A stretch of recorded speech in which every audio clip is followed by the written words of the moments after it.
స్వామి వివేకానంద సూచన మేరకు పడిలేస్తున్న కెరటాలను నేటి యువత ఆదర్శంగా తీసుకోవాలని కంటోన్మెంట్ బోర్డు మాజీ ఉపాధ్యక్షులు జంపన ప్రతాప్ అన్నారు.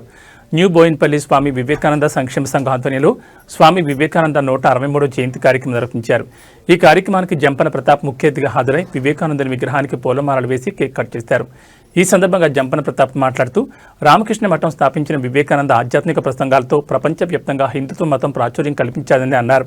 ఈ కార్యక్రమంలో సంక్షేమ సంఘం శశిరాజ్ యాదవ్, విశ్వనాథం, ప్రకాష్ యాదవ్, ముత్యాలు, మల్లేష్ యాదవ్, మరి లక్ష్మణ్ రెడ్డి, ప్రభుకుమార్ గౌడ్, జగదీష్ యాదవ్, స్టాన్లీ, సత్యనారాయణ తదితరులు పాల్గొన్నారు.